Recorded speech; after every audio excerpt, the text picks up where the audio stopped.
Bueno, pues vamos a ir terminando con Picasso y vamos a ver sus años finales.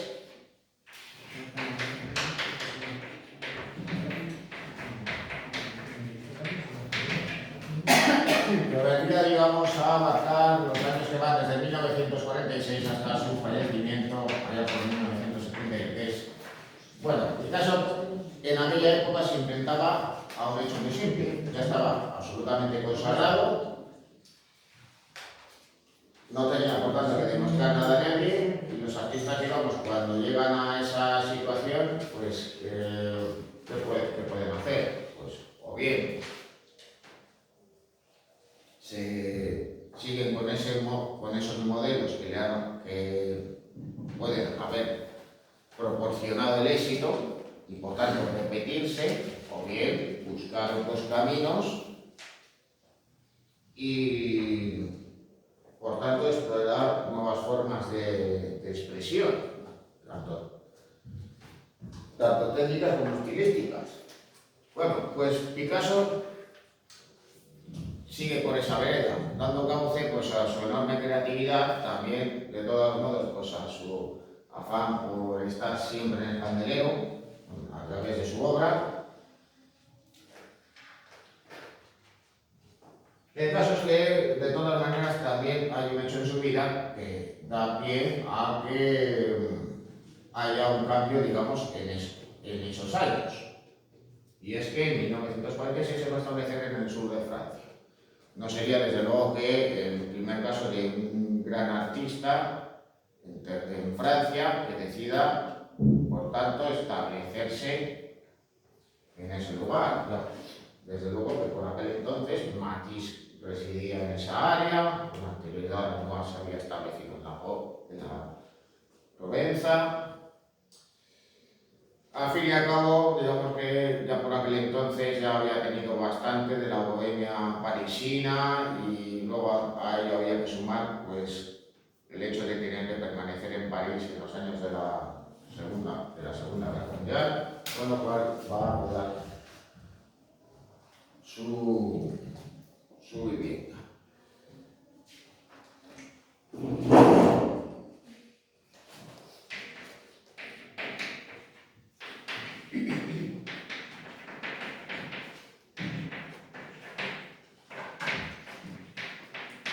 Por eso, a este periodo se le viene a denominar también como etapa de Valoret, ya que viene a ser la localidad donde se establece. De todas maneras, pues mudará su residencia.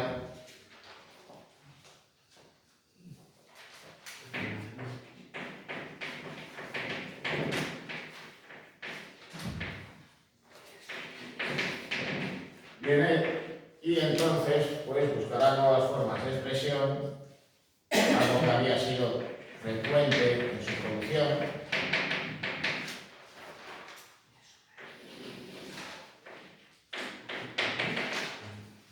Al tiempo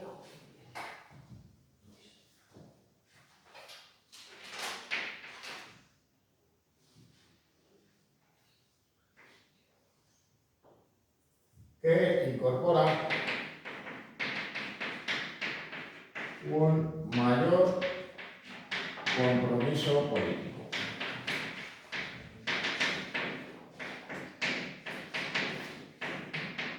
No es que Picasso se convierta en un propagandista, pero ya de todas maneras la realización de Guernica había sido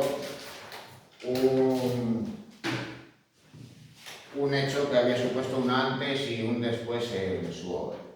Naturalmente que él va a tener un paréntesis en la Segunda Guerra Mundial, que se refugia en su arte, no va a tratar de comprometerse en tiempos de la ocupación alemana de Francia, tampoco justo tras la liberación por parte de los aliados, pero tras concluir la guerra se va a afiliar al Partido Comunista Francés y se va a sumar especialmente a iniciativas vinculadas con la paz mundial y con la causa de los refugiados.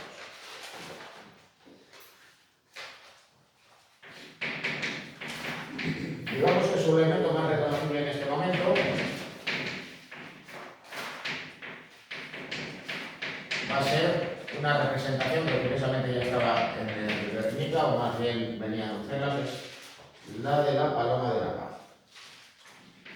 La iconografía que él crea.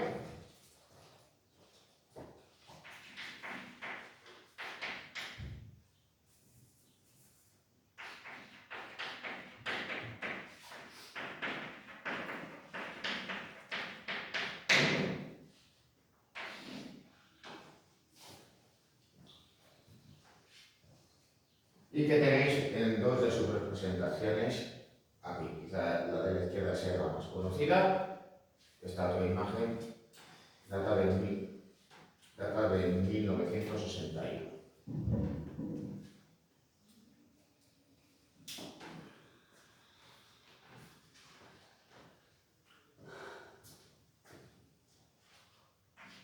Así, en esta etapa inició su producción de cerámica.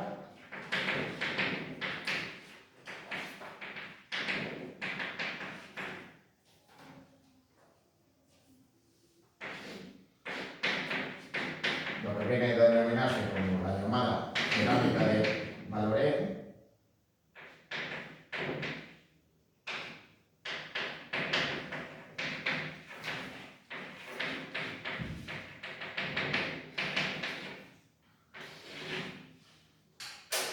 Bueno, Picasso buscaba experimentar con las técnicas y buscar, por tanto, dar cauce a su creatividad. Desde luego que ya había habido artistas vanguardistas, como por ejemplo el caso de Matisse, que se habían interesado en la realización de obras de cerámica, pero digamos que lo habitual, incluido en el caso del artista francés, es que llevaran a cabo los diseños y los ceramistas se encargaran de realizar las obras. Frecuentemente se trataba de piezas de azulejería.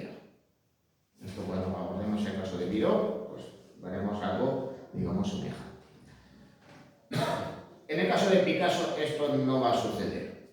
Él, digamos, que se va a entusiasmar como si fuera un niño con un juguete nuevo, por trabajar con la arcilla, el torno y el horno, y no se va a limitar simplemente a realizar diseños o a pintar las piezas de cerámica por encima. Él va a realizar obras que van a consistir, digamos, en una mezcla de escultura de terracota y cacharrería de cerámica. Es decir, podemos reconocer pues, piezas con formas de útiles de todo tipo, vasijas, vasos, platos, jarras, etcétera, etcétera. Lo podéis reconocer ahí. Inspirándose pues, también en muchas ocasiones precisamente en la cerámica de la antigüedad.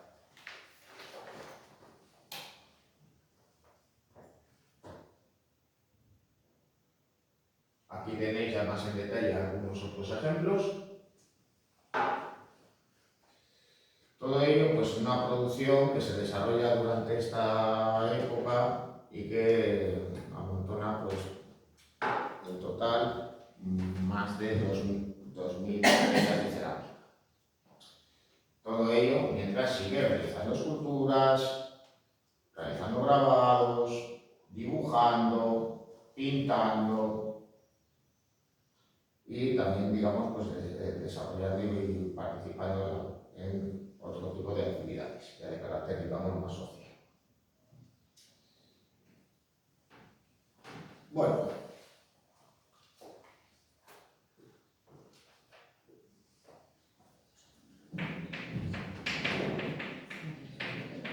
también va a seguir realizando grabados, pero en esta época se va a interesar en dos nuevas técnicas.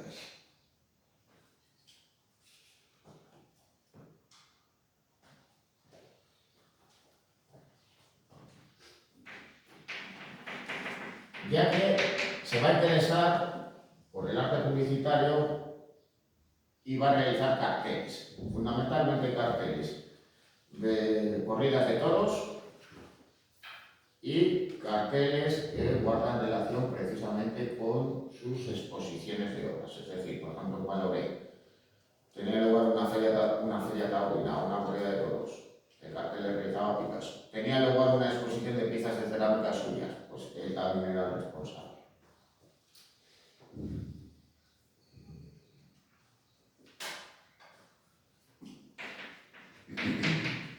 Las técnicas que va a emplear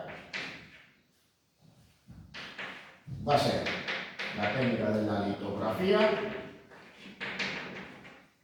y del linograbado. Bueno, en el caso de la primera, pues la técnica, digamos, es hasta cierto punto semejante a la del aguafuerte, solo que en vez de utilizar una plancha de metal se va a utilizar una plancha de piedra. Tenía, a diferencia del aguafuerte, la ventaja de poder llevarse a cabo estampaciones a varios colores, utilizando, eso sí, diferentes planchas. Algo semejante sucede con el linograbado, solo que a diferencia, la plancha va a ser una placa de linóleo. Bueno, ¿cómo se trabaja de una manera y de otra? Bueno, pues en el caso de la litografía vamos a ver en primer lugar cómo se imprime a varios colores.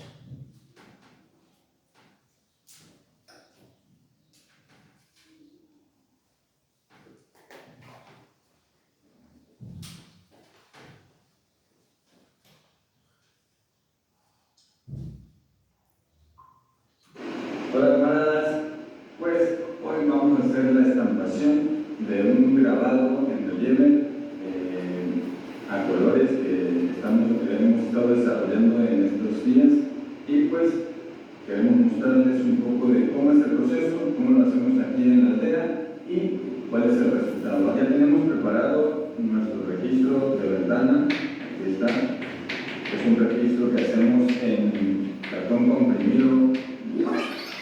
Es el tamaño de nuestra matriz, nuestras matrices ya están enmintadas, estamos otras y vamos a empezar con la placa amarilla. La metemos en nuestro registro, vamos por el papel, colocamos aquí en las marcas que hemos hecho, que son nuestros márgenes, ¿vale?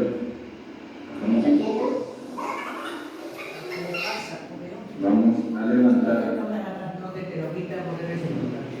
el papel impreso y vamos a sacar la placa y vamos a meter la roja, ¿vale?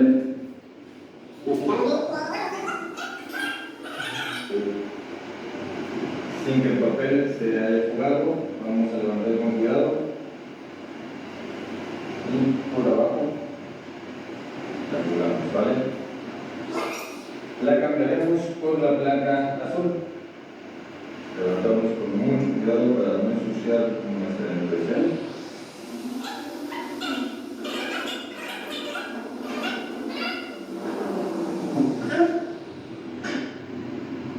Y la vamos a cambiar por nuestra cuarta placa, que es la placa de dibujo.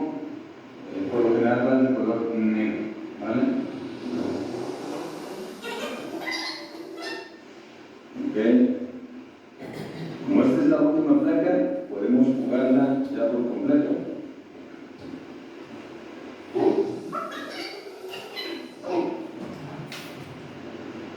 Esto es grabado a color, tricromía, alta gráfica. Nueva alarma con cerradura inteligente de Securitas Direct, porque la seguridad de tu hogar empieza en tu puerta. Bueno, acerca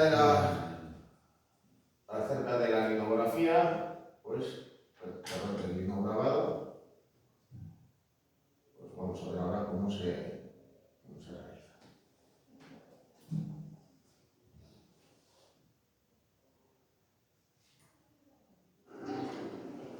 Hola amigos, el día de hoy vamos a hacer un grabado en nitrógeno, espero les guste.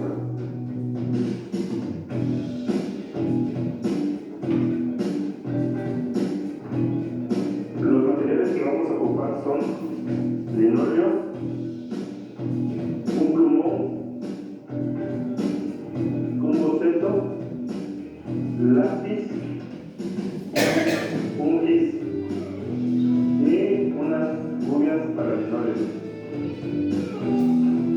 Lo que vamos a hacer es lo siguiente: agarramos nuestro linóleo, nuestro boceto, nuestro dibujo, y con nuestro pincel vamos a manchar toda la parte de atrás.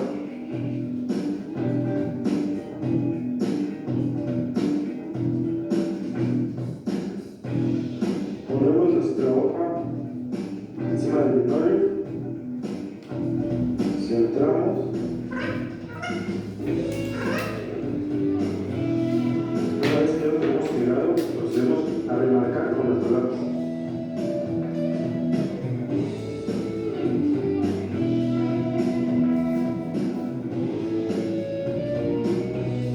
Una vez que terminamos de remarcar todo el dibujo, retiramos nuestra cinta y quedó marcado nuestro dibujo. Vamos a proceder para que no se borre con nuestro marcador. Podemos hacerlo así, pero es mejor con el marcador para que no se esté borrando.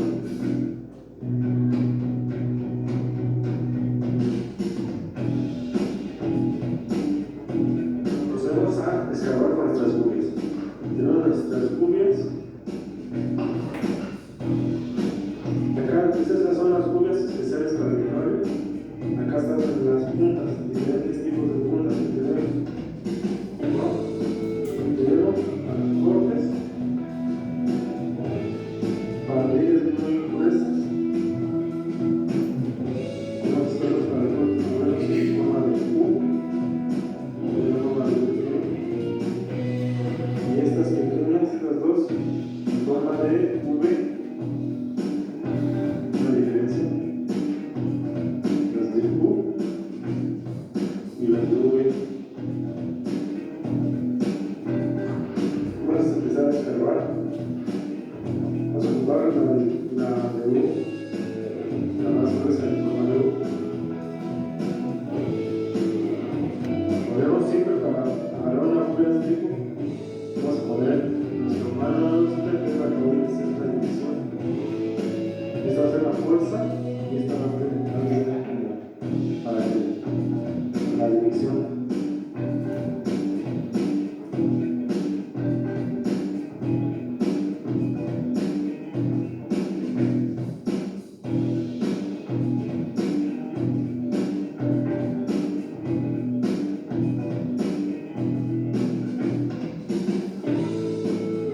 Bueno amigos, una vez que ya escarbamos con el nube grande todas las zonas más claras, vamos a escarbar con la nube pequeña los detalles y luego con nuestra luna más grande.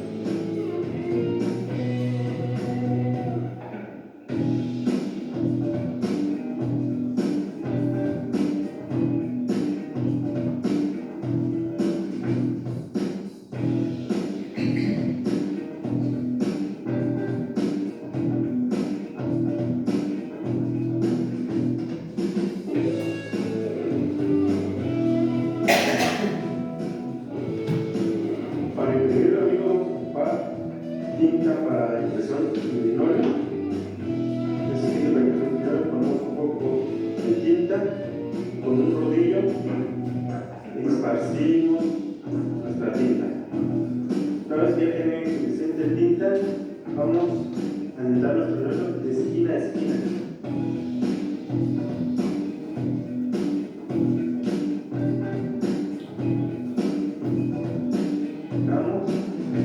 Tiene suficiente tinta para el linóleo, colocamos nuestro papel, tratamos de centrarlo y recuerden con nuestro bare vamos a hacer presión igual en medio sobre las esquinas.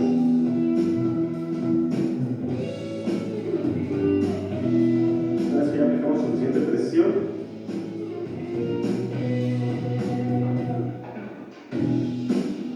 retiramos. Y listo amigos. Ahora vamos a hacer un grabado en el linóleo. Muy fácil, nuestras líneas quedaron ahí. ¿No? Espero les haya gustado amigos, no olviden suscribirse, darle like. Nos vemos en el próximo video.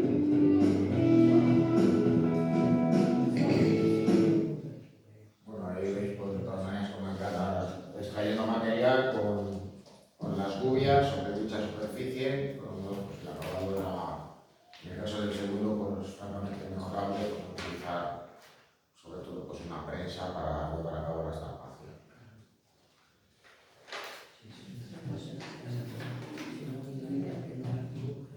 Bueno, aquí de todas maneras pues veis como aquí veis pues precisamente con estos carteles pues el resultado de utilizar pues esas planchas litográficas para realizar la policromia correspondiente.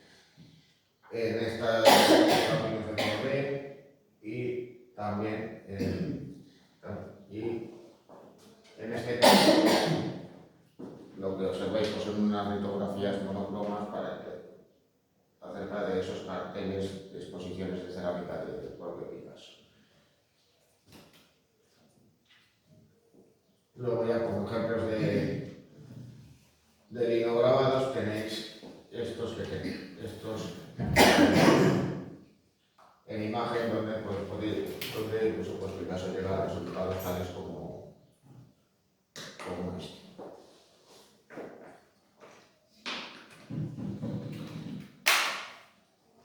Bueno, acerca de su producción escultórica,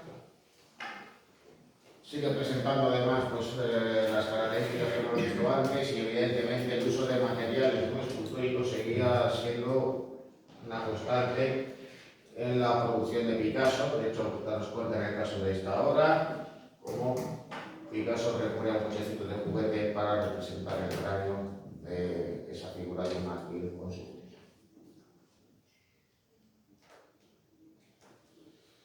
Otros ejemplos, esta mujer con cochecito de bebé. Luego ya evidentemente en sus últimos años se va a interesar, al igual que otros escultores, por la realización de esculturas de gran formato para ser ubicadas en lugares públicos, como es el caso del Picasso de Chicago, una obra que de todas maneras pues hay que señalar que el autor no estuvo presente en el momento de la ubicación de la obra, realizó los correspondientes diseños y no se trasladó a Estados Unidos para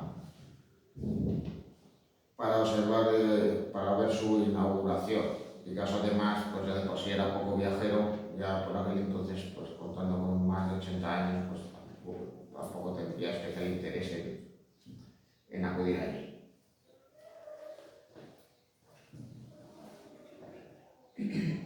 Bueno.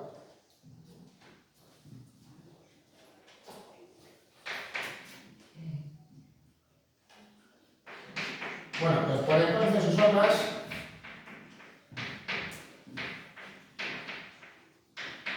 se caracterizan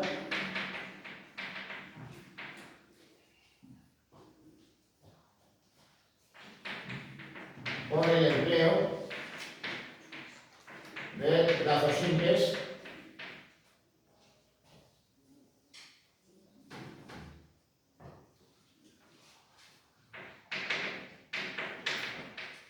y una pincelada más pastosa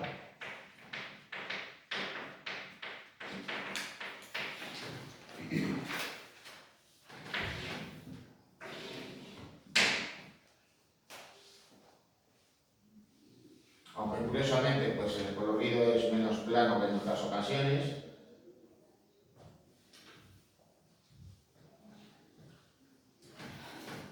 Y en buena medida con una visión en muchas ocasiones primitivista y naif, pero de todos modos latino. Digamos que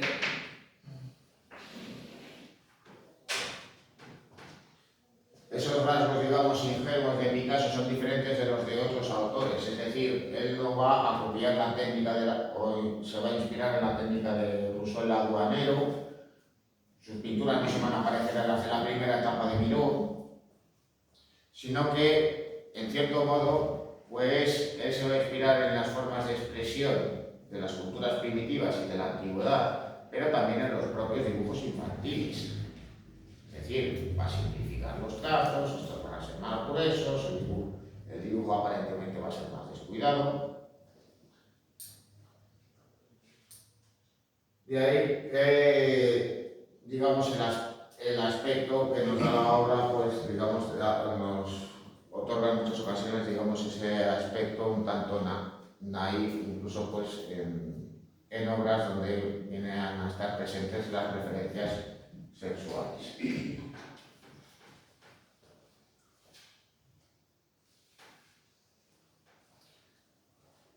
¿Y qué decir tiene que va a seguir desarrollando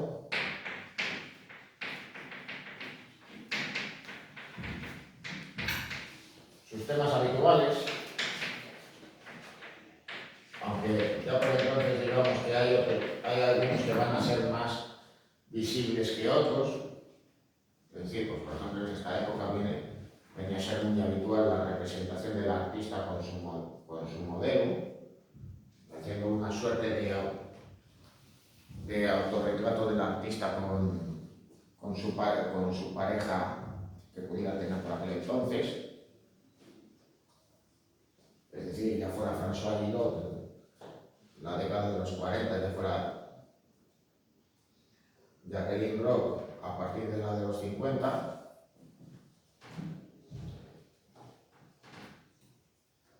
Pero también al mismo tiempo va a seguir realizando bodegones, una suerte de paisajes, retratos, aquí tenéis de todos modos a Jacqueline Roch retratada, autorretratos, desnudos femeninos. Estos desnudos femeninos, además, con el paso del tiempo, pues se van volviendo más gráficos.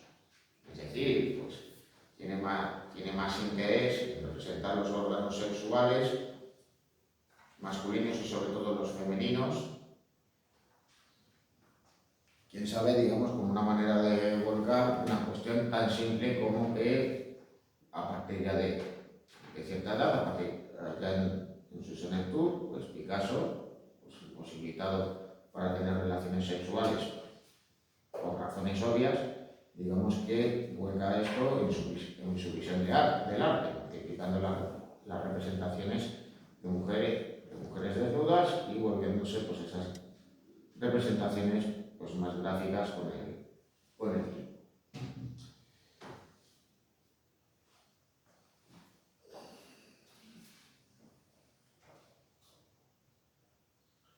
Bueno, tenéis aquí algunos ejemplos de obras de esta etapa: esta mujer desnuda agachada, ese retrato de familia, que data de 1965, donde podéis, pues, apreciar esos trazos simples, esa pastosidad en su pintura. Todo ello, de todas maneras, sin renunciar a una estética, digamos, propia, que se había ido, digamos, creando con anterioridad una estética propia del cubismo y de su etapa surrealista, sigue estando presente. Bueno, más ejemplos de su obra: este abrazo, donde en cierto modo recupera la simultaneidad cubista. De hecho, por daros cuenta, pues, cómo se representa estas figuras como si estuvieran fusionadas, de que veamos de frente los órganos sexuales de un hombre y de una mujer. Luego ya, pues, acerca de esas obras donde están presentes los desnudos y muy especialmente los femeninos, y ya con un carácter, digamos, más gráfico, pues lo tenéis en estos dos aguafuertes que tenéis arriba y abajo a la derecha. Bueno, como una manera, digamos, de explorarse a sí mismo, Picasso, pues se va a seguir autorretratando. En el caso del de la derecha, que data de 1972, pues hace, digamos, un retrato ya, digamos, de su ancianidad por aquel entonces, un reflejo, pues, digamos, ya de su deterioro físico, que no es de su actividad creadora, porque prácticamente estuvo trabajando hasta el final de sus días.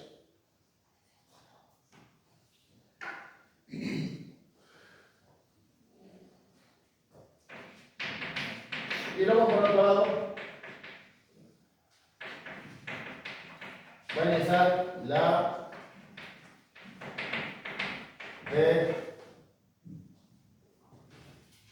realización de versiones y adaptaciones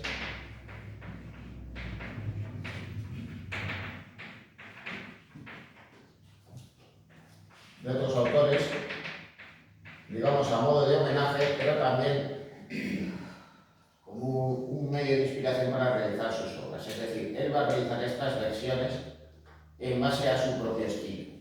No va a realizar, por ejemplo, pues una simple copia de esas mujeres de Argel, inspirado en una obra de Eugène Delacroix, sino que va a adaptar esa representación a su estética propia. En ocasiones con un dibujo más sencillo, en otras ocasiones con unas composiciones más recargadas. En unos casos con una mayor pastosidad y con un colorido más vivo, en otras ocasiones reduciendo la gama cromática. En unas ocasiones tratando de ser más figurativa, otras veces tratando de ser más cubista o combinando ambos aspectos a la vez.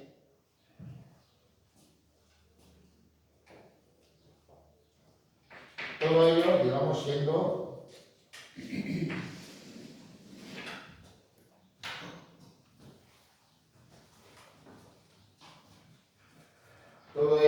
realizando una suerte de juego postmoderno que luego será continuado por otros autores. Claro, obras de esta época a destacar. Bueno, pues cabe mencionar, por ejemplo, La Cabra,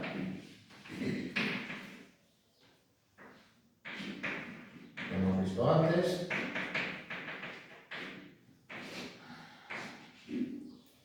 Madrid con mono, perdón, con cría,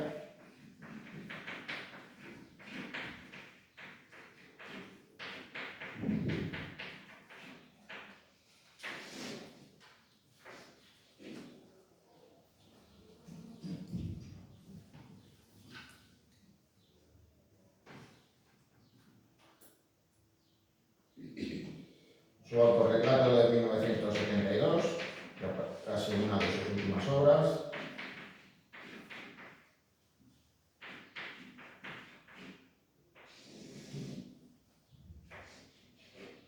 Y la serie de pinturas que dedica a las meninas de Velázquez. Aunque de todos modos el origen de este tipo de obras pues viene a estar también en una pintura suya, reflejo de su compromiso político, pero que viene a inspirarse precisamente en un modelo que veremos ahora a continuación, que es Masacre en Corea.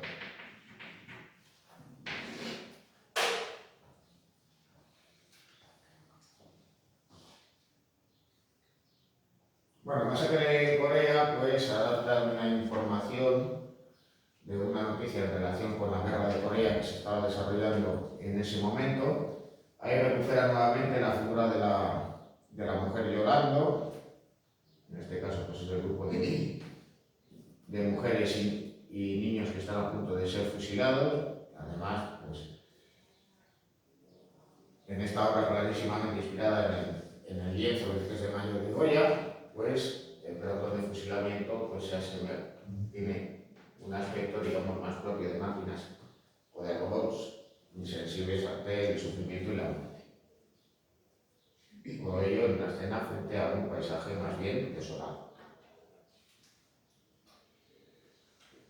Acerca de las versiones que va a pintar de las meninas, pues cabe destacar esta, donde en esa representación, a base de blancos, negros y grises, igual que en el Guernica, pues va a estar presente, digamos, una estética pues más propia del cubismo, en parte de la representación, también de sus obras surrealistas, y donde combina, digamos, pues un tratamiento, digamos, más afacetado, con cierta confusión visual ante lo que tenemos delante, con trazos mucho más simples propios del dibujo infantil. No hay más que ver pues esta figura correspondiente al gran Nicolásito, que viene a ser un poco más o menos que un monigote. Además, de todas maneras, pues para remarcar, digamos, ese peculiar homenaje a Velázquez, que va a representar un tamaño colosal en relación con el resto figuras que están presentes en la obra y que además pues, va a representar con mayor detallismo, aunque quizás nos lo pueda parecer en relación a otras figuras.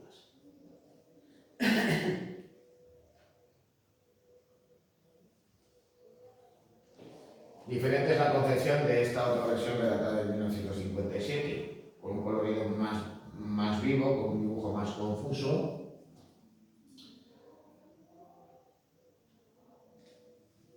pero también con algunos elementos que eran reconocibles en la obra anterior, como la manera que tiene, digamos, de versionar la figura del enano de Nicolás y abajo a la derecha.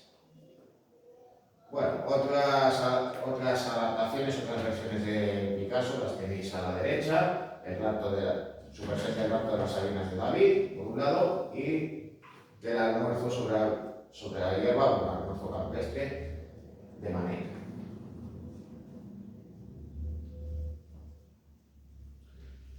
Bueno, acerca de la influencia posterior de Picasso. Bueno, evidentemente se trata de una figura de una importancia colosal en el desarrollo del arte del siglo XX, pero si hay que señalar pues, un aspecto a destacar por encima de otras posibles influencias, es su papel en la aparición y el desarrollo del cubismo.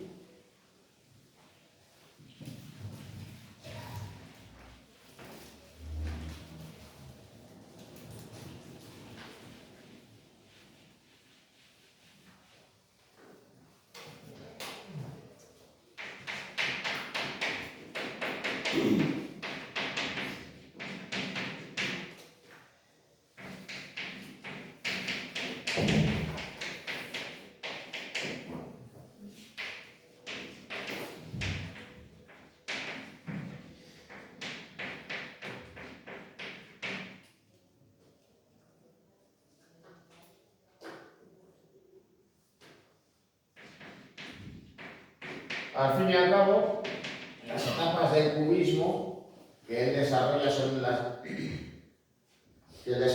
las etapas que sigue esa vanguardia histórica. Habrá artistas que realicen obras protocubistas, obras cubistas analíticas, obras cubistas sintéticas, y además va a haber otros movimientos de vanguardia que se van a ver influidos por el cubismo picassiano, el futurismo en Italia o el constructivismo en la Unión Soviética.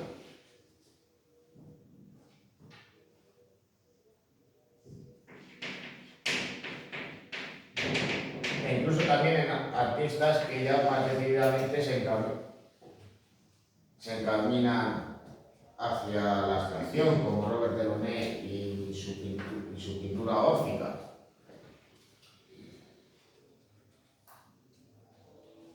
Pero la influencia de Picasso va más allá de eso.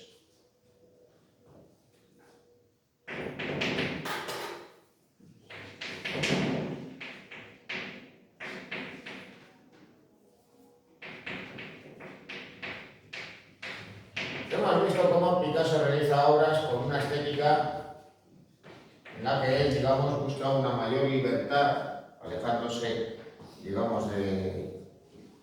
absolutamente de su virtuosismo técnico del que había hecho gala en su juventud.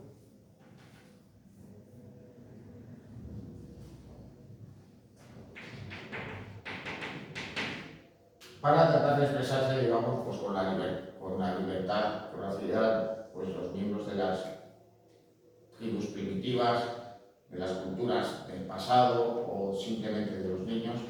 Así que estas obras, con una visión primitivista y un trato David,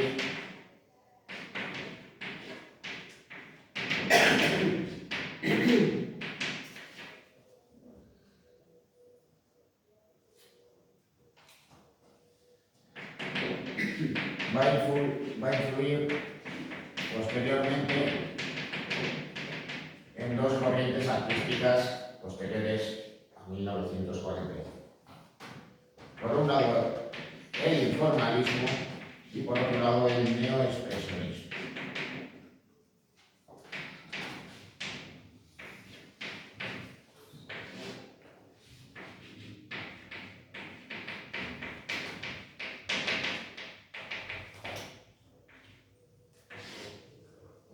¿En qué consistía un movimiento y otro? Bueno, el informalismo viene a ser, digamos, el equivalente europeo del expresionismo abstracto.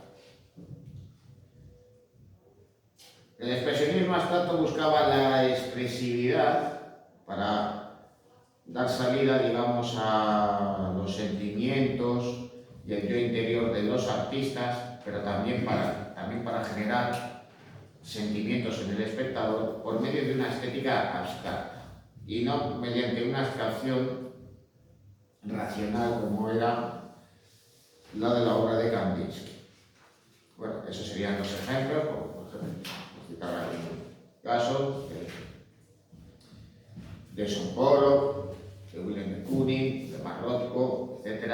En el caso de Europa, pues artistas como los del grupo El Paso van a pretender decididamente eso, pero también van a jugar con la propia materia, con el propio soporte, y en muchos casos van a recurrir a un elevado grado de pastosidad, es decir, van a emplear enormes cantidades de pigmento para realizar su obra, y en otras ocasiones van a jugar con la superficie, extrayendo, sacando, incorporando materiales, rascando la superficie, rompiéndola. Sería pues el caso de obras de artistas tales, y ya citando pues el caso español, de Tapies, de Miralles, también de Antonio Saura, aunque Antonio Saura de todos modos está en una situación, digamos, intermedia entre el informalismo y el llamado neoexpresionismo. El neoexpresionismo, al que también se le denomina como brutalismo, es una corriente de las posvanguardias que nuevamente busca transmitir una obra evidentemente expresiva, con una estética más bien agresiva, con figuras de trazos simples y con una estética, digamos, pues más propia del graffiti, de la expresión de los niños, de los locos, con lo cual nos encontramos con obras de trazo grueso, próximas a la abstracción, y donde se combina además pues, con técnicas propias de la pintura abstracta expresionista. Es decir, que nos podemos encontrar pues, con manchas de pintura que han sido arrojadas de manera aleatoria sobre la superficie, el empleo del dibujo automático, etcétera, etcétera. Claro, en el caso de Antonio Saura, en esta obra, pues lo que hace es una versión de un lienzo de Picasso, hace su propia versión del retrato de Dora Maar. Claro, la obra de Antonio Saura se caracteriza por una estética muy reconocible, en la cual, pues, inspirándose en buena medida en los grabados y en las pinturas negras de Goya, pues va a emplear una pincelada muy pastosa, unos trazos muy gruesos, cercanos a la abstracción plena. En otras ocasiones pues, va a recurrir a elementos figurativos, donde la gama cromática se reduce a negros, blancos y grises, como reconocerse en la imagen. Bueno, otro ejemplo de artista inspirado en Picasso lo tenéis aquí, el caso de Francis Bacon. Bueno, Francis Bacon es un autor, de todas maneras, bastante personal, es decir, un tanto ajeno a esas corrientes de las posvanguardias que se vienen a desarrollar. Viene a ser el artista plástico más importante del siglo XX en el Reino Unido. Y el caso es que también se le puede identificar como el último gran ejemplo de expresionismo pictórico. Y digo expresionismo y no neoexpresionismo porque viene, digamos, a continuar con esos modelos propios de inicios del siglo XX y no con la obra de autores contemporáneos a él. A Francis Bacon le interesaba sobre todo pues, representar su angustia vital, y para ello pues, su obra pues, va a tener una estética muy reconocible en la cual nos vamos a encontrar con figuras monstruosas, seres deformes, formas difuminadas, emborronadas, en una estética más bien de pesadilla, donde el sexo y el dolor y la muerte vienen a estar muy presentes, y también con un tratamiento del color muy singular. Pero evidentemente, hacia 1933, la obra de Bacon presenta pues, todavía rasgos de juventud, todavía no había desarrollado un estilo propio. Por eso nos encontramos en esta figura con rasgos que nosotros podemos identificar con las formas propias de la obra Picasso. Así, por ejemplo, la representación de este rostro de perfil con unas formas simples, con los ojos desenfinados.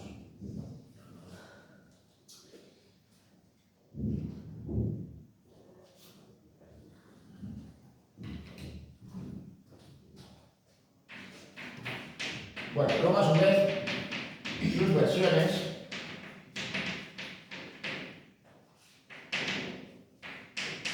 inspiraron a autores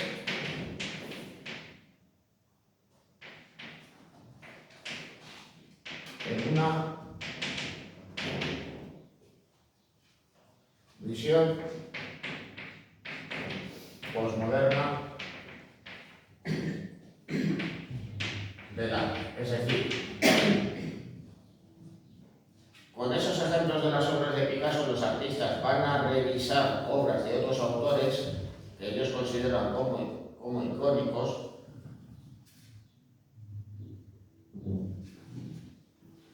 y que van a realizar pues, en base a su propio estilo personal. Hasta ese momento, pues los artistas, ¿qué era lo que hacían? Pues realizar una copia de esos modelos del pasado. Lo original era recurrir a temas propios. Una copia pues, le servía pues, para mejorar su técnica, para inspirarse, en cierto modo también como una suerte de rendir tributo a maestros del pasado. Picasso va a romper con eso. Picasso va a homenajear a estos autores, pero no va a renunciar a su estilo por realizar este tipo de obras. Las meninas de Picasso no son una simple copia. No van a ser las meninas de Velázquez copiadas por Picasso. Va a ser su propia versión de dicho modelo. Por eso también va a haber artistas que por entonces o más adelante se van a inspirar en la obra de Picasso y van a realizar sus propias versiones. Cuando Lichtenstein se inspira en una pintura cubista de Picasso, pues lo que va a realizar es precisamente una versión en base a su estética tan singular y semejante al cómic.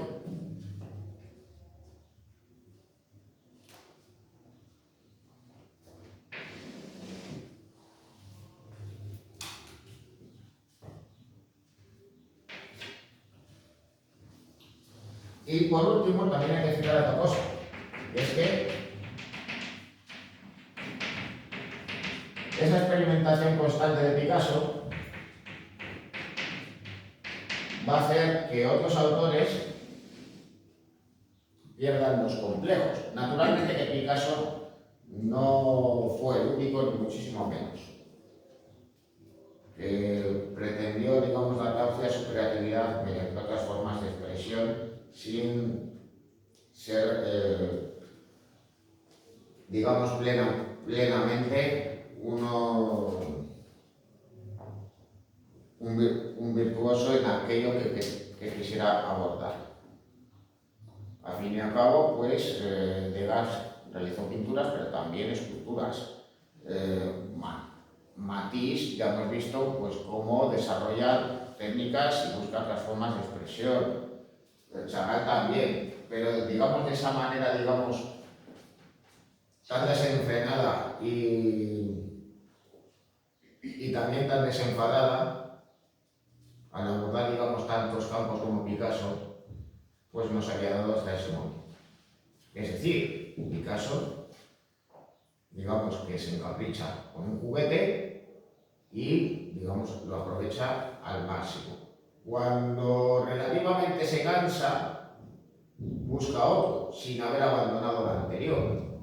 Así que, claro, él dibuja, pinta, realiza esculturas, realiza grabados, realiza piezas de cerámica, e incluso se interesa por la fotografía, y en eso no lo hemos visto, salvo prácticamente en la primera diapositiva, cómo él realiza dibujos lumínicos aprovechando la exposición del diafragma de las cámaras fotográficas.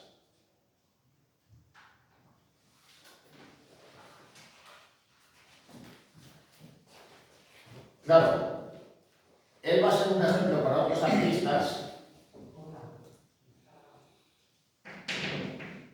para que abordaran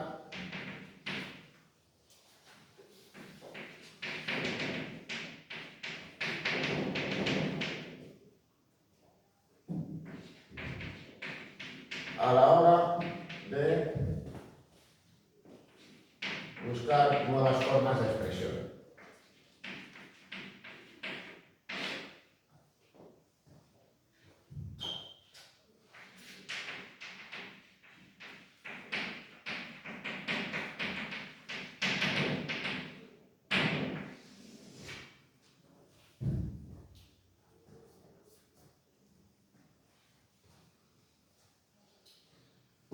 Bueno, tenéis de todos modos este ejemplo de Liechtenstein, este bodegón de Picasso que él peculiarmente versiona. Bueno, pues en el caso de Andy Warhol, pues igual que realizó series de obras pues inspiradas, por ejemplo, pues en la lata de sopa de tomate de la marca Campbell o en la figura de Marilyn Monroe, pues también va a realizar una serie denominada After Picasso, en la cual se va a inspirar en dibujos y en diseños del autor malagueño para realizar estas representaciones donde está presente pues, este tratamiento gráfico y pictórico del autor norteamericano, donde especialmente pues, le interesa pues, recrear las técnicas de estampación en serie propias del proceso industrial, especialmente mediante la técnica de la serigrafía. Y luego ya por último, y teniendo en cuenta que era un artista pues, relacionado con el círculo de Andy Warhol, de hecho, pues entre él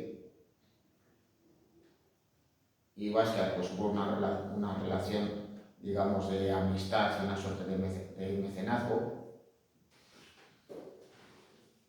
Pues lo voy a señalar de todos modos estas dos representaciones del artista norteamericano de origen haitiano, donde realizó, digamos, su peculiar homenaje a la figura del pintor malagueño, este retrato por un lado y este retrato de Picasso joven y viejo, donde recrea, digamos, esa estética personal suya que se inspira en los grafitis de las calles y de los baños.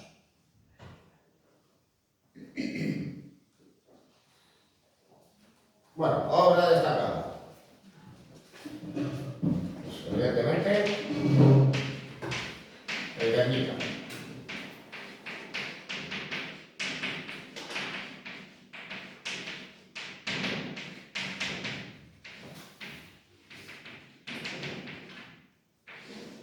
Bueno, lo escribo así, no con K, porque Picasso firma así la obra, no por un interés particular.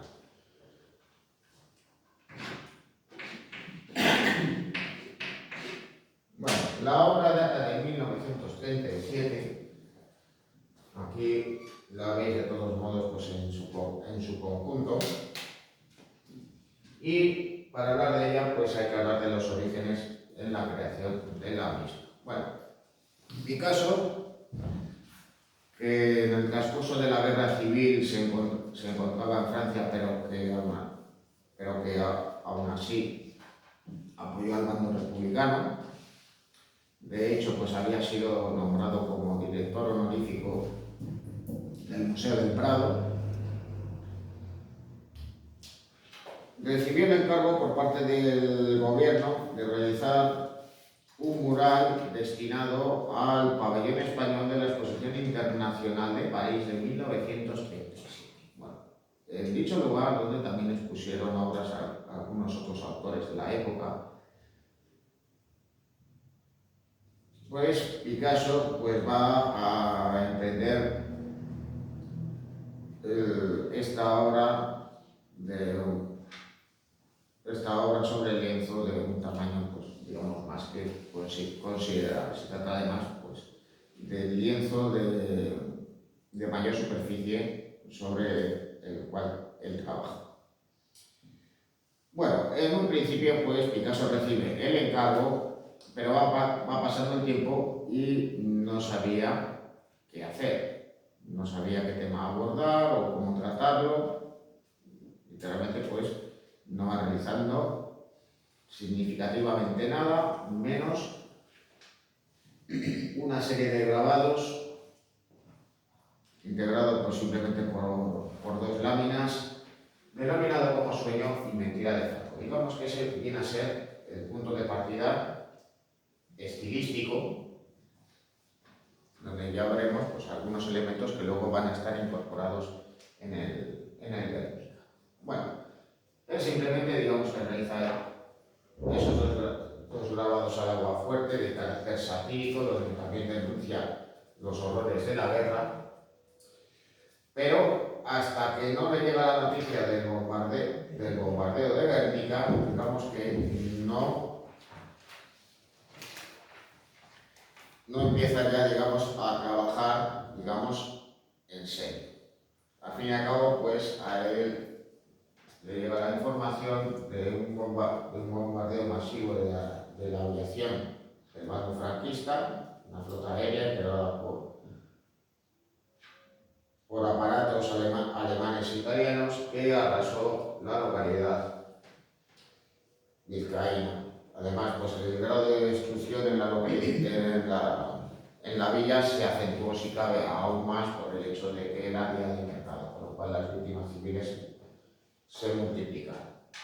Las que hubiera podido ser en cualquier otro momento de esas fechas. Bueno, ahí de todas maneras, pues en estas dos fotografías, pues veis, digamos, pues podéis hacer una idea del grado de destrucción a la que fue sometido. Bueno, a partir de ese momento, pues Picasso empieza a realizar dibujos, estudios preparatorios, diseños, que le van a llevar no a realizar un mural, sino a pintar una obra al óleo con una estética expresionista y surrealista. Se trata de una pintura alegórica sobre la guerra, no trata de recrear un acontecimiento histórico concreto, donde sobre todo pues, busca reflejar el sufrimiento de la población. Todo ello, pues, de todas maneras, incorporando elementos que ya estaban presentes en su arte. Se va a inspirar como figuras a incorporar en esta obra la figura del Minotauro, que tenéis, pues, precisamente, pues, un dibujo realizado por él. Bueno, no es un agua fuerte, perdona. Dataría de algunos años antes, de 1934, y la representación de la mujer llorando. Aquí tenéis pues uno de los estudios, pues, precisamente preparatorios esta.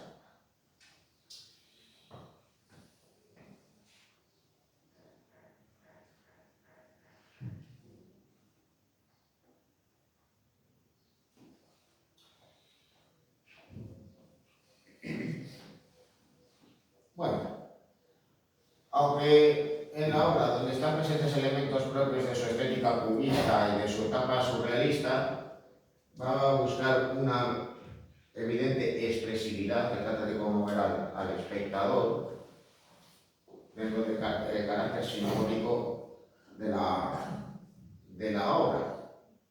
Para ello, pues va a recurrir a una gama cromática reducida simplemente a blancos, negros y grises, y a una composición aparentemente caótica, pero donde predominan las líneas en diagonal, fundamentalmente por las que integran este triángulo. Todo ello pues para acentuar, si cabe aún más, la violencia, pero también para dotar de dinamismo al conjunto. Bueno, acerca de las figuras que aparecen representadas, y debido pues a su carácter alegórico, pues en parte pues van a presentar, digamos, un carácter un tanto confuso y crítico, se juega con los dobles significados. Así que, bueno, aquí tenéis de todas maneras pues una lista acerca de qué es lo que viene a representar cada elemento, aunque de todas maneras pues la ambivalencia del conjunto pues nos permite, digamos, hablar de diferentes significados. Evidentemente, la figura de la madre con el niño muerto nos habla directamente del sufrimiento de la población civil. Esa figura, de todos modos, se inspira también en parte en una representación que va a inspirar a la obra de Picasso. Y es que, claro, como modelo de partida no solo se va a inspirar en su propia obra y teniendo como precedente los grabados del sueño y mentira de Franco, sino también las representaciones de los desastres de la guerra. Goya en el siglo XIX había representado el horror de la guerra de independencia de manera distanciada y tratando pues, de representar sin ánimo de juzgar pues toda la violencia que se había desarrollado y especialmente la que habían sufrido las personas más débiles. En esta representación de un grupo de cadáveres nos vamos a encontrar con esta mujer semidesnuda que tiene al lado a un bebé muerto. Esta figura, pues al fin y al cabo, va a servir también de inspiración a esa figura de la madre con el niño.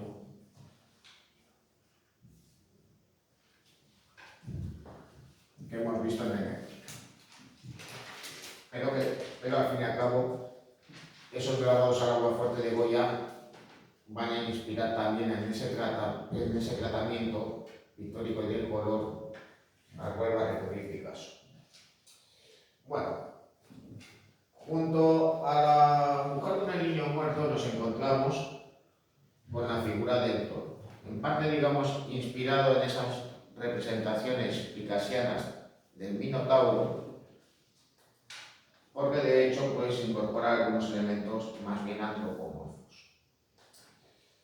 ¿Por qué representa dicho animal? Bueno, pues porque al fin y al cabo el autor, aficionado a los toros, por cierto, pues consideraba a dicho animal como un ser que embiste con violencia y sin razón, atacando o embistiendo a todo aquello que tiene por delante. Digamos, pues sería el ejemplo de la furia asesina que se desata en la guerra. Algo semejante es lo que sucede con la figura del caballo. Aparece un caballo herido, un caballo desbocado en medio de la escena. Tiene un gesto doliente. Sería un elemento ambivalente, vendría a significar algo semejante al del toro. esa violencia desatada e irracional, pero también pues representa el sufrimiento, no sabiendo pues, muy bien si se trata de la representación de la derrota del ejército republicano o también del sufrimiento existente dentro del bando franquista. El caso es que bajo los pies nos encontramos con partes mutiladas de un soldado que además portaba una espada rota y que viene de todos modos a simbolizar, digamos, la derrota militar del ejército republicano. Bueno,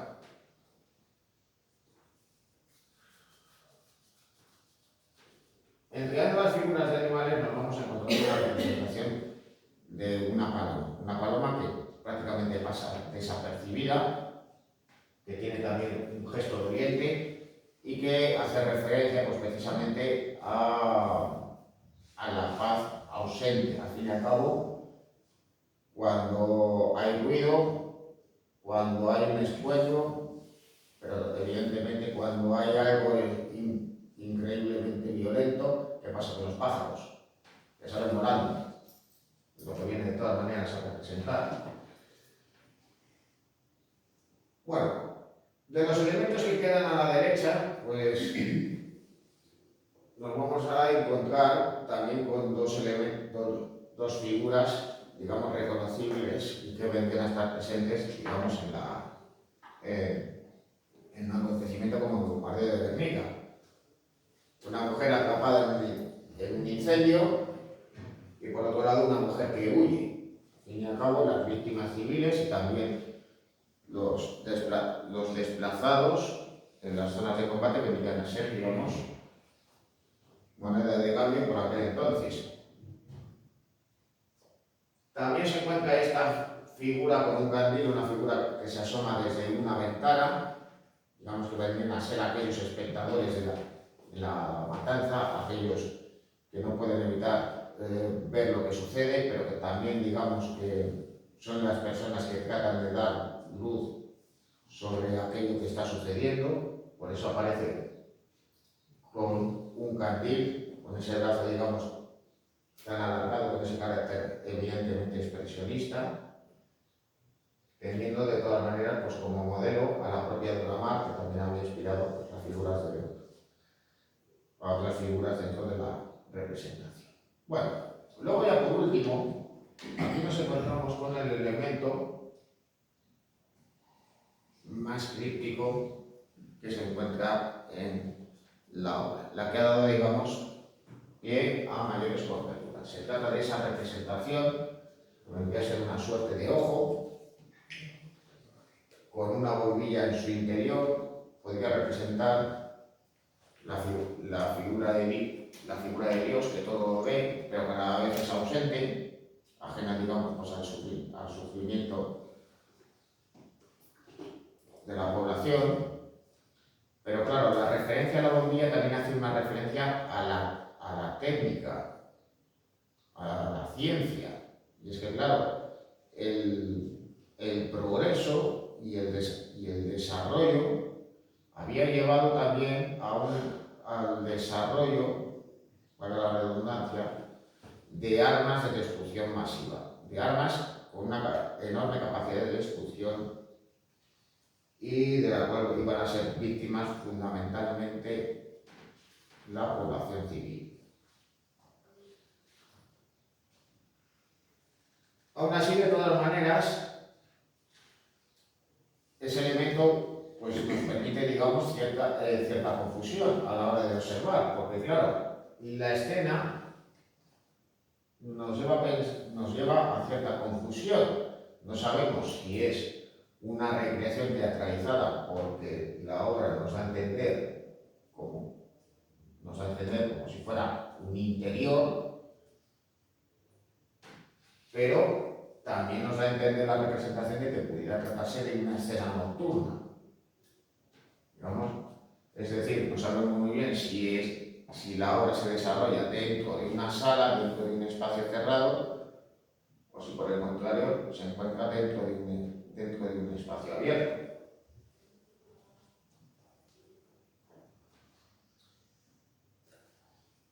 elementos, digamos, pues, en los cuales, digamos, el espectador pueda encontrar algún elemento esperanzador ante semejante horror, pues apenas lo vamos a encontrar simplemente en esta flor que se encuentra aquí.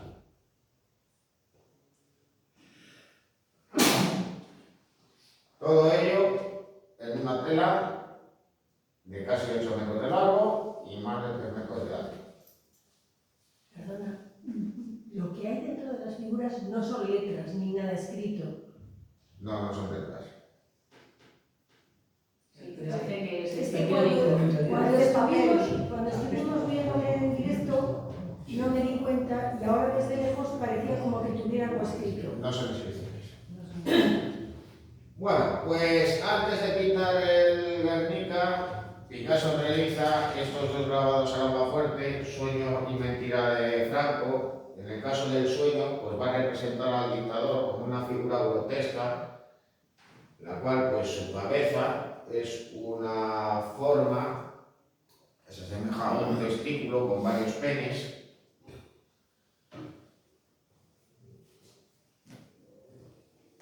Allí, de manera burlesca, representa, digamos, a su figura, pues realizando pues, una suerte de hazañas a modo quijotescas, es decir, hazañas que no son tales, tratando de remarcar, digamos, la egolatría de su figura.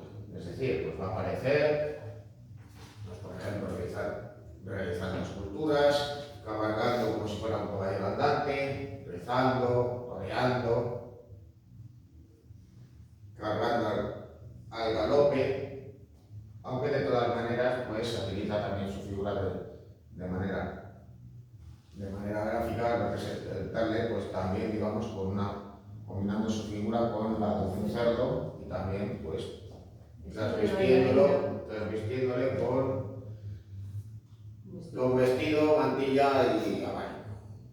Pero luego ya en esta otra imagen pues ya nos vamos a encontrar pues con figuras que representan a cuerpos muertos. Porque ya en el caso del segundo grabado pues ya nos vamos a encontrar con la destrucción, con la muerte y con el sufrimiento, ya representando, digamos, más en detalle el rostro de Franco, con esa suerte de recreación surrealista de elementos del sexo masculino, acompañado de la figura del toro. Ya de todos modos, pues también cabe señalar como también en el grabado está presente la figura de la mujer llorando y al mismo tiempo que la de la madre con el niño.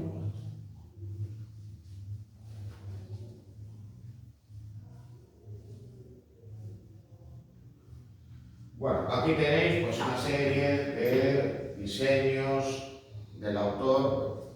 Picasso va a realizar un importante número de estudios preparatorios, ya sea de algunos de los elementos que va a representar, en otros casos, pues digamos, tratando de pensar en cómo componer la obra, de ahí que nos encontremos con evidentes diferencias con el resultado final de la misma. Esto lo podríamos pensar, lo que vendría a ser un estudio preparatorio de la obra en su conjunto, donde con notables diferencias pues ya nos vamos a encontrar con la mujer con el candil y también la figura del toro, aunque este con un tratamiento más naturalista.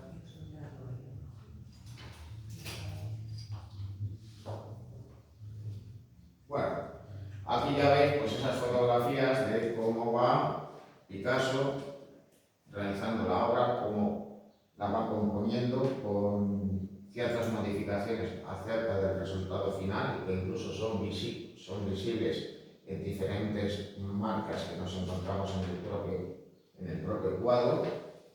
Es decir, va a jugar también en parte con el aspecto inacabado de la obra, o por lo menos tratar de transmitirlo.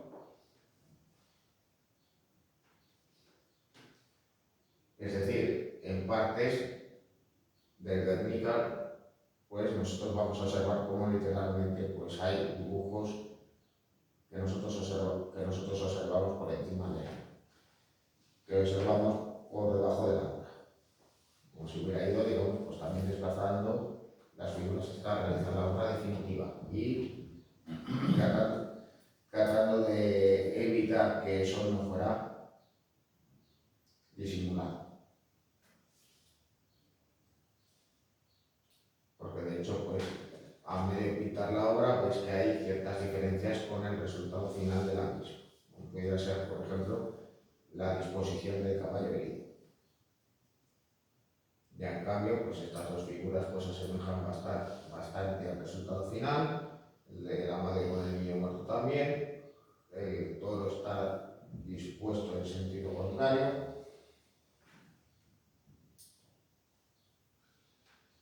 Y luego ya, pues bueno, pues aquí ya podéis observar pues, cómo está trabajando Picasso con todos los pinceles, dando algún detalle, sin soltar el cigarro, por cierto. Bueno, hay que señalar de todas maneras los avatares que tuvo su obra hasta llegar a su emplazamiento actual. Bueno, tras ser expuesta en París en 1937, la obra fue llevada a los Estados Unidos. Estuvo exponiendo en el Museo Metropolitano de Nueva York, aunque también el lienzo en varias ocasiones fue trasladado a otros lugares, a otros museos, también a otras salas de exposiciones. Bueno, Picasso había determinado que mientras Franco siguiera con vida, la obra no se iba a trasladar a España. Curiosamente, el gobierno español pretendió que se pudiera llevar allí, estando Franco vivo.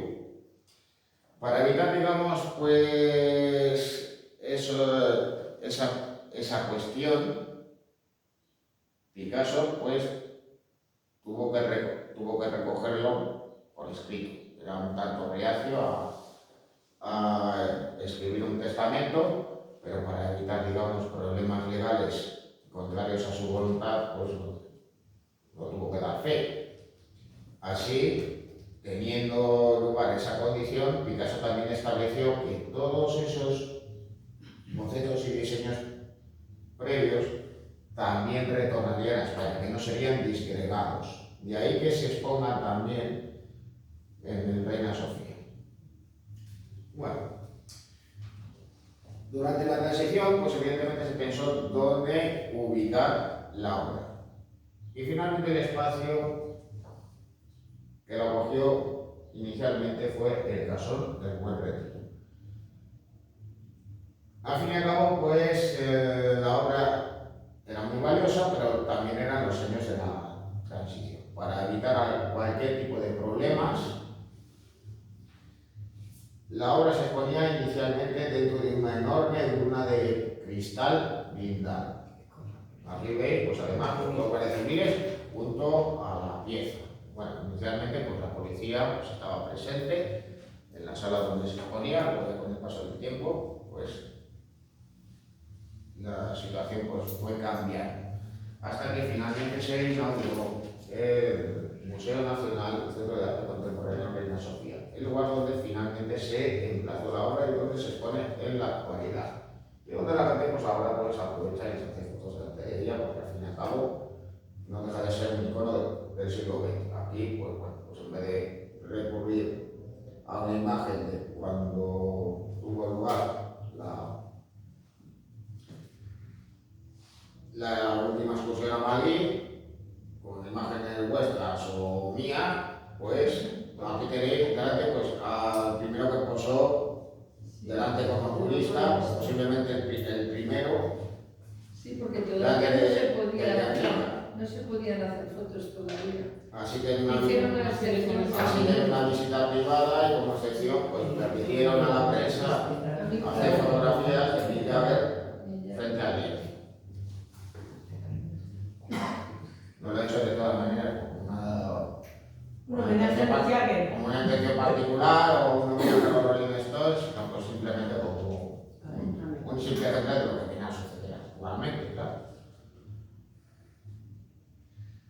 Bueno, siendo pues la obra más popular de Picasso, uno de los grandes iconos del siglo XX y el icono pues por excelencia de los desastres y de la destrucción de cualquier guerra, esta pues ha sido pues versionada y homenajeada en infinidad de veces, pero de todas maneras, pues por citar algunos ejemplos, pues tenéis esto, pues propiamente aquí en la Laguna de Duero, también este mural de cerámica que se encuentra en la propia Guernica,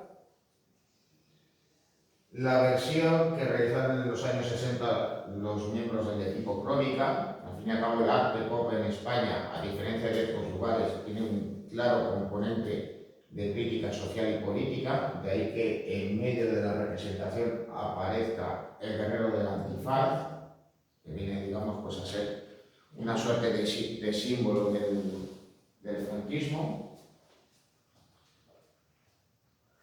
Y esta aparición en la serie de televisión de Los Simpson. En otras ocasiones pues, ha habido referencias a otros artistas, incluido Picasso. Pues, en este caso pues, aparece pues, un niño realizando pues, su propia versión en un graffiti.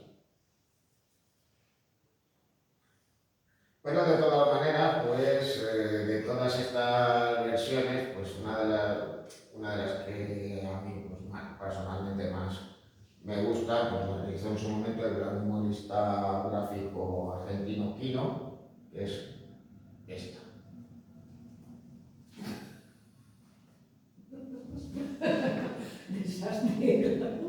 Un desastre total, pues claro. El orden y el desorden, claro. Sí. Bueno, nos quedamos de aquí. A cosa que organizas tal cual. Sí, sí, claro, ese fue el todo. Está muy bien.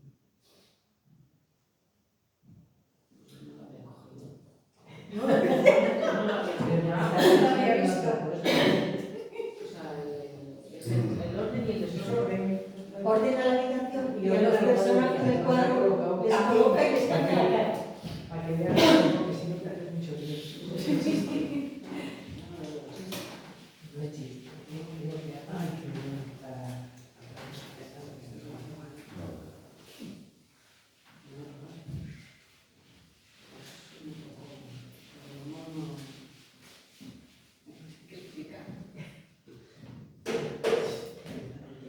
Bueno, pues tema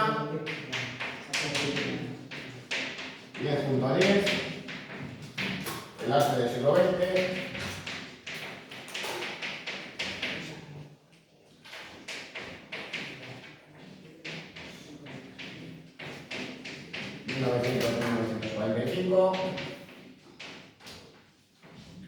Joan Miró.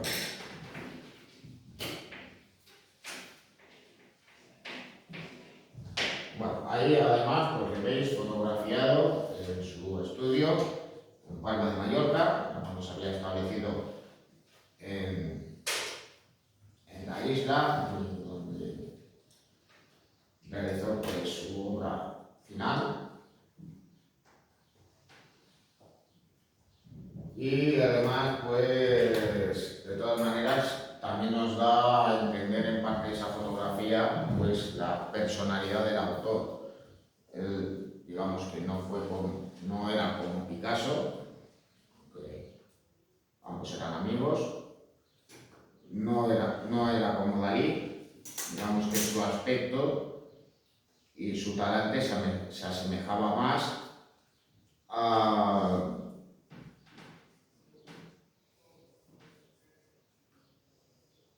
al de la mentalidad, digamos, tradicional burguesa catalana y también, pues, curiosamente, a la mentalidad de los llamados payeses, es decir, pues, aquellas personas, sobre todo pues, aquellas personas que residen en las áreas rurales.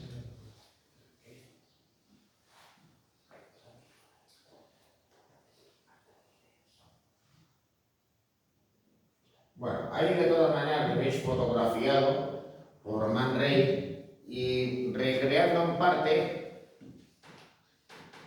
algo que le sucedió en una de esas reuniones de los surrealistas,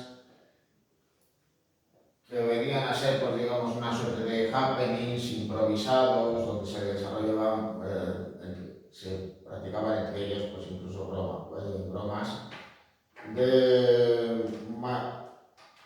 de más o menos mal gusto.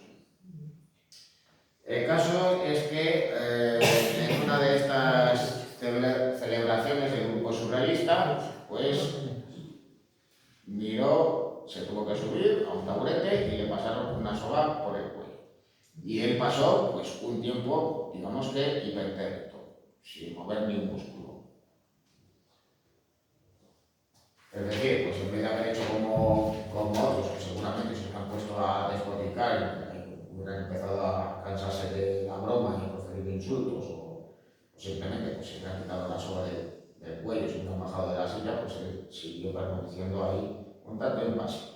Así que en la fotografía de Man Ray pues aparece pues precisamente esa cuerda que recuerda este hecho. Y es que al fin y al cabo también sucedía una cosa, digamos que muy simple. Miró participó en el grupo surrealista, pero no era una persona especialmente involucrada. Por decirlo de alguna manera simple y llana, digamos que él estaba a sus asuntos y lo que a él, digamos, le interesaba era realmente, pues, desarrollar su obra con ese carácter, digamos, ensimismado y soñador que incluso pues, en sus orígenes estaba presente, pero con una plástica muy distinta de la de su obra final. Bueno, si tenéis interés en la biografía de Joan Miró, pues los detalles, digamos, escabrosos y rocambolescos en su vida, pues casi, digamos que brillan por su ausencia. Quizá lo más relevante... Pero porque no se sabe, no, porque no es personalidad, ¿sí? No, porque al fin y al cabo las personalidades de cada uno y la vida que viven son las que son. Es decir, uno puede estudiar, por ejemplo, la vida de Velázquez y realmente ¿qué es lo que observa?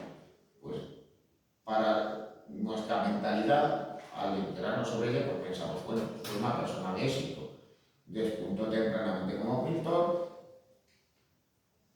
ingresó en la corte, se puso al servicio de Felipe IV, fue ocupando cargos de mayor responsabilidad, cargos de mayor relevancia, pudo trasladarse a Roma un par de veces e incluso pintar al Papa y finalmente, y a título póstumo, fue convertido en noble. No tiene una biografía, digamos, tan culebronesca como Caravaggio, por citar un ejemplo. Así que claro, pues en el caso de Miró, pues no nos encontramos, digamos, pues por decirlo de alguna manera, con el salseo de sus relaciones con las mujeres o el trato con otros artistas. En el caso, comparándonos con el caso de Dalí, pues no nos vamos a encontrar pues casos de conducta extravagante, una personalidad expansiva y grandilocuente. Se trataba pues más bien de una persona pues más bien tímida, refugiada en su arte, con un círculo de personas cercanas, y luego además, pues de todas maneras, entre sus amistades, pues cabría citar, pues, por un lado, a Picasso, al cual conoció evidentemente en París, en los años 20, y por otro lado, el arquitecto José Luis Sert. Bueno, de todas maneras, acerca de su biografía,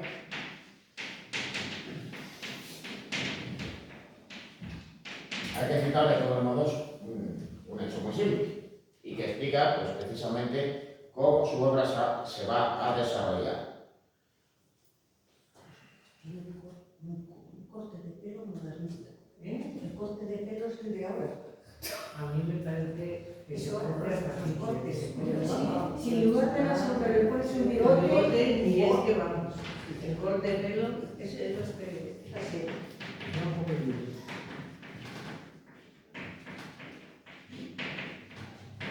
Se crean ahora que han inventado. sí, eso mismo.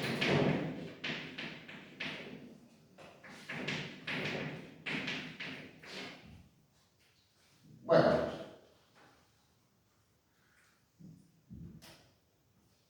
Miró nació en Barcelona y procedía pues, de una familia.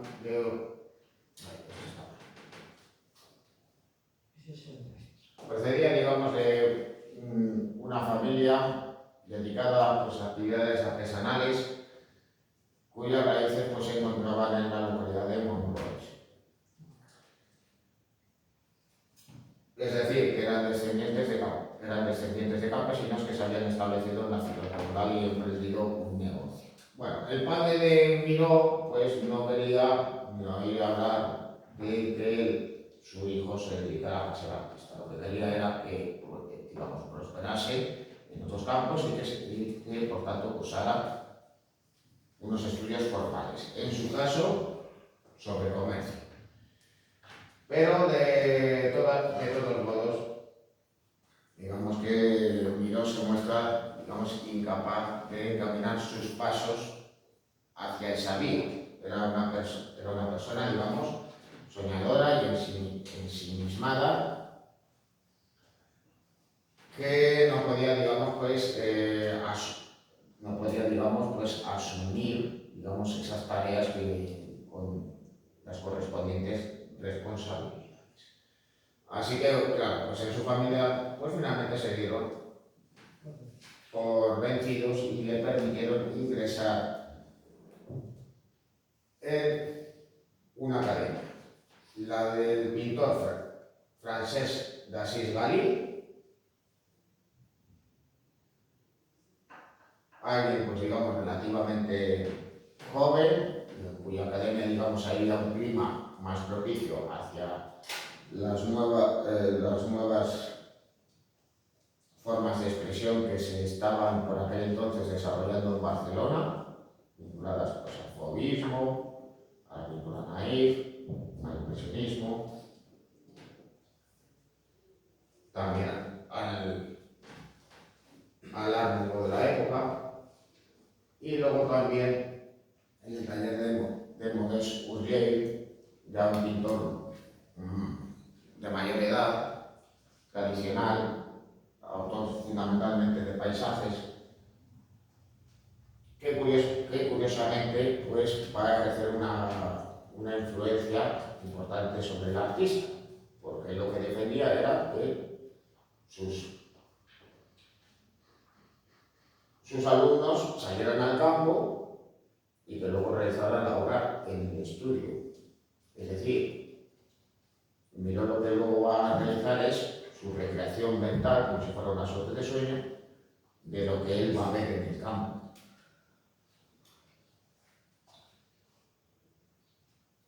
Bueno, aparte de esa formación, sus estancias en Monroig y también su contacto con los círculos artísticos barceloneses y ya más concretamente con el marxista de Josep Dalmau, le va a permitir, ya por 1918, exponer por primera vez.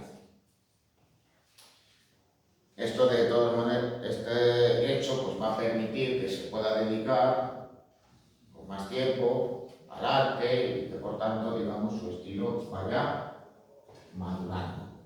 Tras esas primeras obras, digamos, de juventud, que luego ya cuando veáis, pues digamos que estilísticamente quizá no valga gran cosa, pero que ya, en cierto modo, pues avisar por qué derroteros, por qué camino va a ir en la.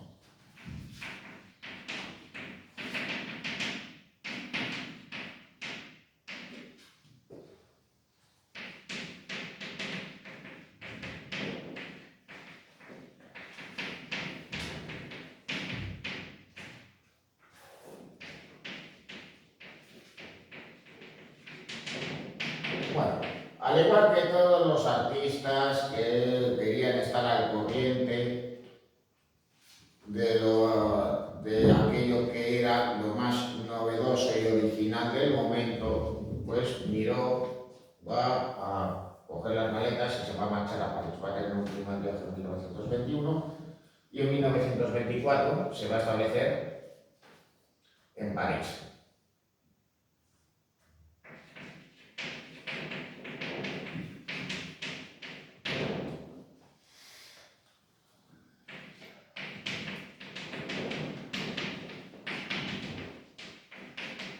No obstante, él no va a olvidar sus orígenes y con frecuencia él va a regresar a Cataluña.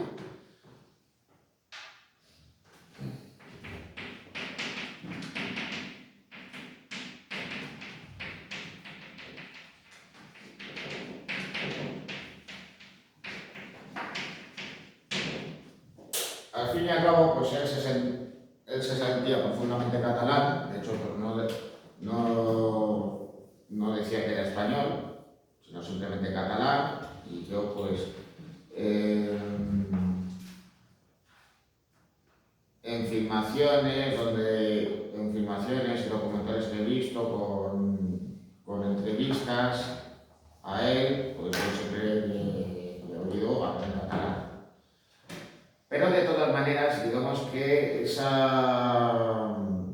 catalanismo de Miró, digamos que es un tanto singular. Lo quiero comparar en cierto modo con Gaudí.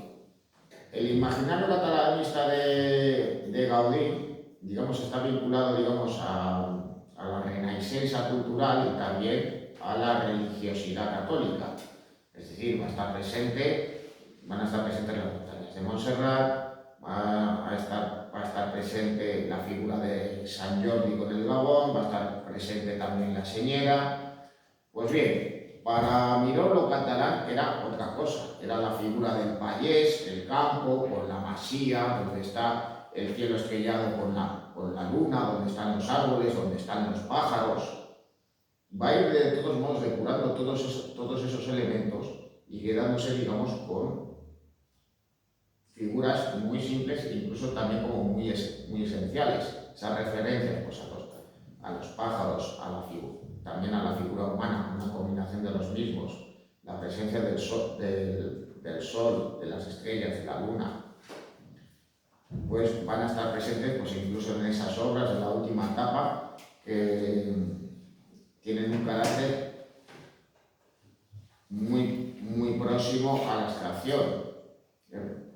Es más, a nosotros nos parecen abstractas, aunque Miró aseguraba una y otra vez que él no hacía pintura abstracta. Bueno, de todas maneras lo vamos a dejar aquí y continuamos en la clase de mañana.